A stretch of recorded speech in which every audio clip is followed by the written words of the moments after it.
Hello and welcome again to the Writer Review. This is Eric Corrupt Writer, and this week we're going to be taking a look back at the 2010 comedy drama titled Happy Thank You More Please.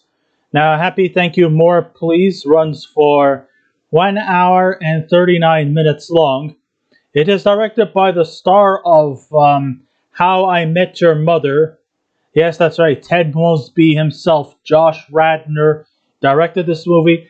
It was produced by Jesse Hara, Benji Kohn, Chris Papavasilio, and Austin Stark. The script was also written by Josh Radnor. The score was composed by Jamie. The cinematography was done by Seamus Tierney, and it was edited by Michael R. Miller. And the stars of the movie are Josh Radnor, Malin Ackerman, Kate Mara, Pablo Schreiber, Zoe Kazan, Michael Algieri, Tony Hale, Jakob Appelman, Bram Barouh, Dana Barron, that's right, the original Audrey Griswold from the first Vacation movie stars in this. We also have Sunnah, Bilsted, Jimmy Gary Jr., Academy Award nominee Richard Jenkins, and Marna Kohn. So, making the switch from actor to director can be a very rewarding thing, albeit a complex initiative. But many have pulled through. Like for example, Ron Howard. He was the star of, his acting career goes way back to childhood as, Opie Taylor on the Andy Griffith Show. And, then he also had a few years stint on the TV series Happy Days. And then he made the quick transition from a TV actor to a very successful movie director, and has also been Oscar nominated for his directing efforts. Then we also had Robert Redford, who has been a star in many classic movies, but also made this switch to becoming a director, and he also was a successful Oscar-winning director. In fact, I think he's actually had more directing Oscar nominees than his performances, which actually kind of makes him a very underrated individual. And then, of course, hey, let's also make his day. I'm talking about Clint Eastwood, who has still, of course, he starred on the TV series Rawhide in the 50s, and then made the transition to becoming a very successful Hollywood actor. But then in later years, he made the switch to becoming a very successful director, and also an Oscar-winning director as well. And then there's also Ben Affleck, who has on again, off again made the transition from director to actor, also screenwriter, and he has also been very highly successful. And they've all taken to the front of the camera prior to working behind the camera, and they made a wide success of accolades in the process. While it was natural that the people identified with were legends in the acting community, and we have also seen lesser prolific television stars following that certain path just to test new waters. In 2004, Scrubs star Zach Braff directed the indie film Garden State, and he was welcomed with open arms by both critics and fans alike, as we saw a more serious side to his story, contrary to his more silly, goofier edge that we had seen in the TV series Scrubs. However, in 2010, How I Met Your Mother alumnus Josh Radnor, famous for playing the character of Ted Mosby, well, he took it upon himself to follow in the same path in the indie comedy drama Happy Thank You More Please. Did he succeed? Well, Not exactly, and I will tell you why. So, in Happy Thank You More Please, Josh Radnor stars as Sam Wexler, an author of short story novellas who lives in New York City. As he was riding the subway, or in Canada we refer to it as the metro, to meet with a publisher, he spots a foster child who refuses to follow his family home. The boy, his name is Rasheen, played by Michael Algieri, and explains why he refuses to be with them. So Sam agrees he could stay at his home, which is actually kind of a bad thing and quite illogical. Okay, yes, I know he was doing it out of good intentions, but doesn't he realize that taking a kid home with him is almost like kidnapping? I know it's kind of a harsh word to actually describe it as kidnapping, because he's tying him, hog tying him to a chair and making him do all kinds of weird stuff. No, nothing at all like that. He's giving him a free bed, a free breakfast, a free chance to just, be a kid, live his life. But still, nonetheless, that's a violation and that's illegal. And he actually kind of realize that he could get himself into a heap of trouble, especially being that he's a male and he's hanging around with a kid. Don't you know that that's also grounds of people looking at you with a stern look on your face? I know I shouldn't really say this because I'm a guy myself, but it would be very suspicious to see me actually hanging around and befriending a 10-year-old. First of all, I'm kind of late middle aged, and secondly, me hanging around with a 10-year-old, people will right away dismiss me and quickly label me as a pedophile, even though I'm not doing anything that could spark some kind of controversial innuendos.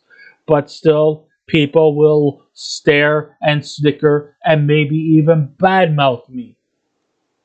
Maybe even report me and send me to jail, even though I'm not conventionally doing anything wrong. But he's harboring in a 10-year-old without any kind of consent.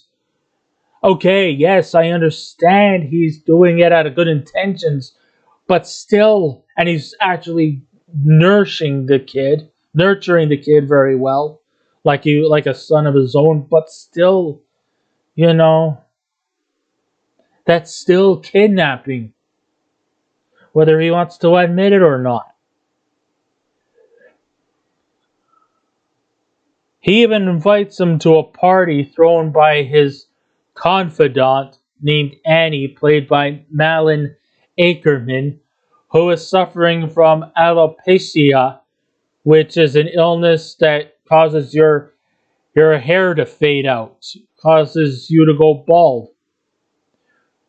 So you see Annie spending most of her time wearing kind of almost like either it's like a towel over her head or something that almost could resemble something of a turban.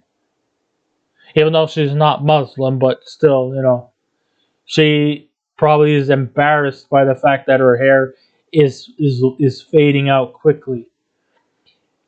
Annie's love life has been rough due to one bad relationship after another, and tries to avoid the passes from a colleague who is also named Sam, played by Tony Hale, who also has a profound interest in her. There, Sam is met by an old friend by the name of Mary Catherine, played by Zoe Kazan, who is at a crossroads with her boyfriend Charlie, played by Pablo Schreiber. You see, Charlie wants to move to Los Angeles to pursue a career in film, and that he wants her to come with him. However, she refuses because New York City was where she has lived all her life and fears that living elsewhere will make her feel alienated. Perfectly understandable. Sometimes people just cannot escape from their comfort zones. Even though he probably thinks, but then again, why would you want to move to Los Angeles? It's not exactly that great of a place. There's a lot of smog. There's a lot of corruption there.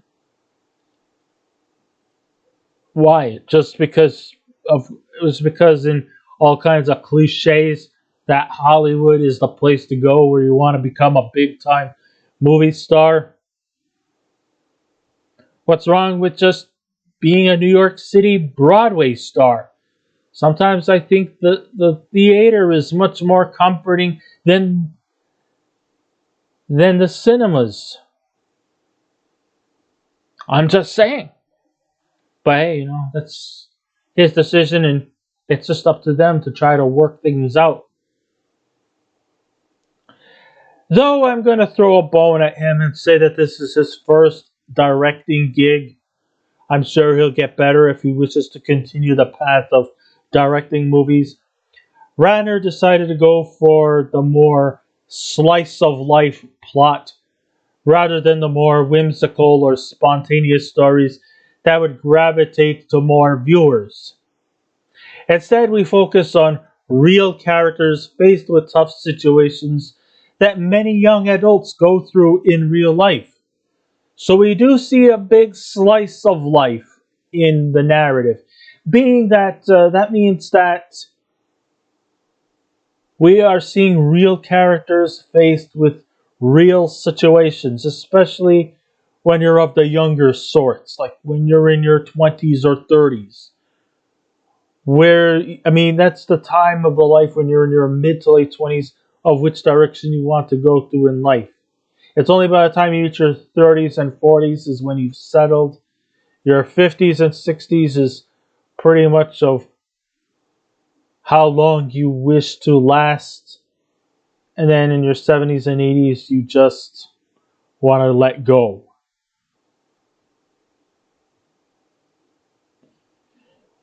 That's kind of like how I view the world.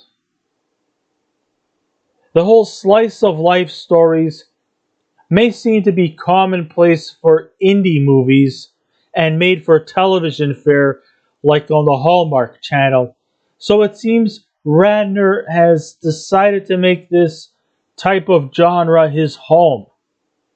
Because let's face it, the guy seems more adept to being in indie type feature films rather than the big mainstream blockbuster types.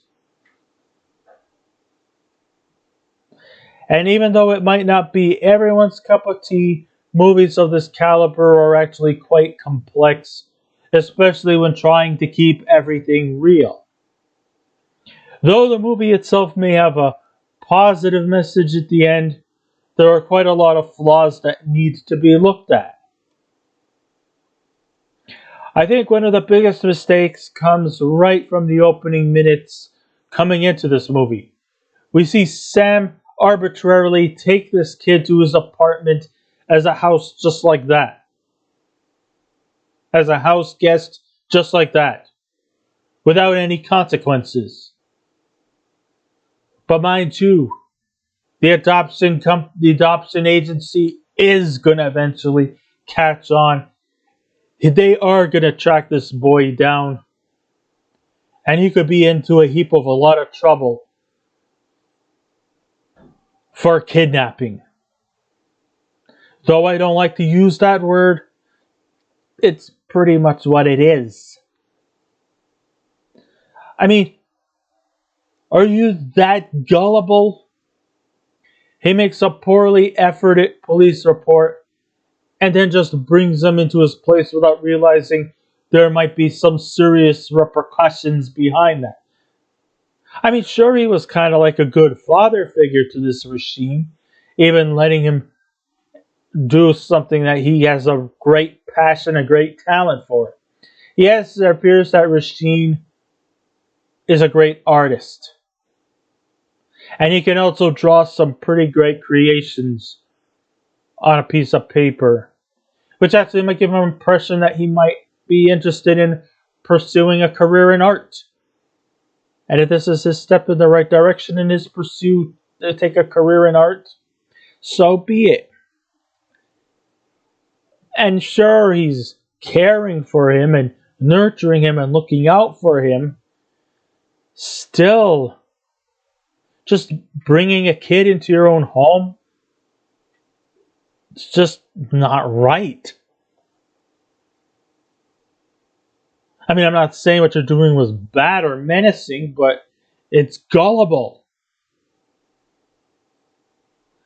I mean, sure, he might be book smart and that he's a writer and that he's educated and all that. But to think he's living in New York City, he should have also been street smart to realize that what he did was unintentional kidnapping. Sorry, that doesn't quite sit well, and it hurts me to say it. I get that it's a work of fiction and that Sam's intentions were good and that the chemistry between Sam and Rasheen are actually pretty good. They seem to know how to interact with each other in a subtle fashion. I mean, Rasheen actually plays a child like he is a child and not some 20 or 30-year-old trapped in a kid's body. No, he's still a kid. He's still living like a kid. He draws pictures for fun, but he also is very quite talented at it. And I got to admit that the chemistry is good and it carries the narrative of the movie. But it questions his motives as they come off as irresponsible and foolhardy as we await the moment to see Sam get busted, even though we don't want to see it happen because he actually comes off as a caring individual, even though he's a bit cynical in nature. Even when you have a trifecta of subplots happening at the same time, people tend to evaluate the different fragments rather than just scoring the whole movie altogether. I mean, the whole subplots tend to just like become almost a different movie of itself, or could have been just like almost like played off like a TV series. You know, like one of those kind of comedy dramas where you have a situation taking place in one area and then another one, as it segues.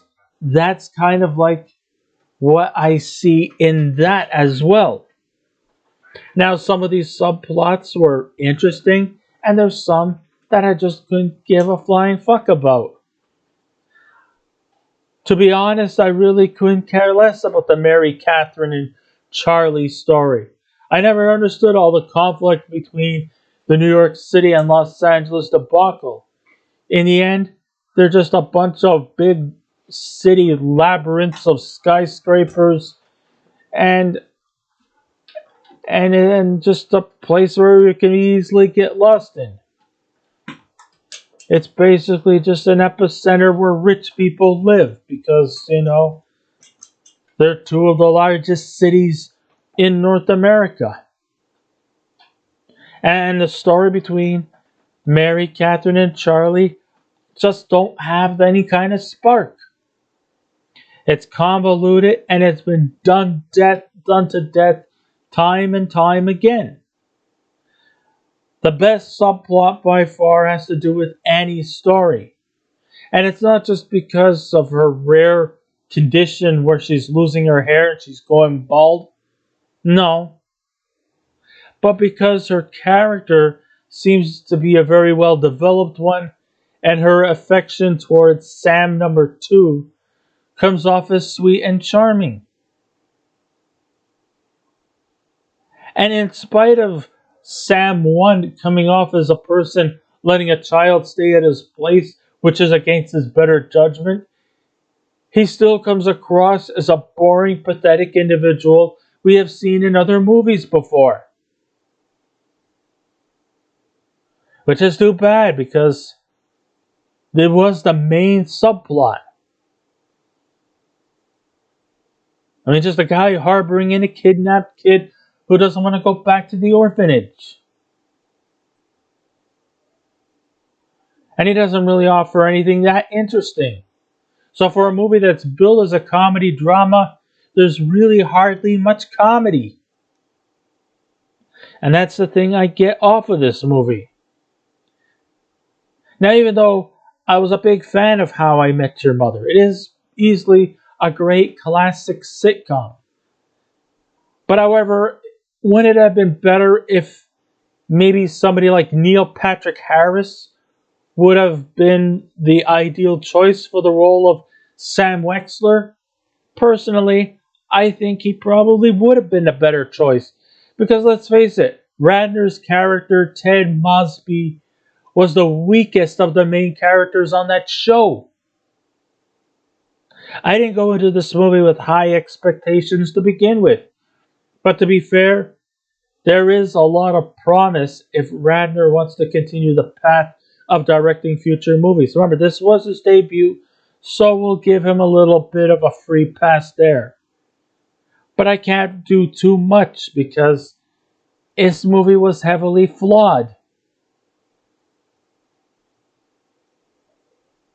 In some areas, Radnor went for a more subtle and nuanced direction, and then in other directions he went off kilter, a little over the top at times. And many scenes tend to come off as flat, but the last 15 minutes into the climax is when everything just comes together and the significance of the strange title of this movie begins to make perfect sense. Unfortunately, this slice of life story missed a boat here due to some areas that were hit and missed. I mean, I'm not saying that this was a horrible movie. No. It had its moments. It had some good chemistry. But let's face it, Josh Radnor's character wasn't really that interesting. I couldn't care less about the Charlie and Mary Catherine side of the story. Michael Algieri was really good in his performance. Malin, Ackerman, and Tony Hale provided the best acting in this movie, and I hope that after the movie rolls that they continue on a successful relationship. It's one that I root for. But in the end, it was only pretty much half-baked. I wanted it to be well done. This one, medium rare.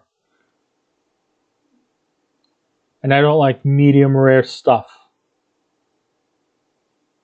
So when all that's said and done, if I was to give this movie a scale out of 10, I would give Happy Thank You More Please a 5 out of 10. So I guess this ends my writer review. Thank you all for listening in. If you wish to subscribe to my YouTube channel, please feel free to do so. If you wish to leave a comment, go right ahead. But just remember the 3 simple rules. Be kind, be courteous, and please refrain from any rude comments. And I will be back again with another movie review. So until next time, this is Eric Cartwright saying, keep watching those movies, and I'll see you around. Goodbye.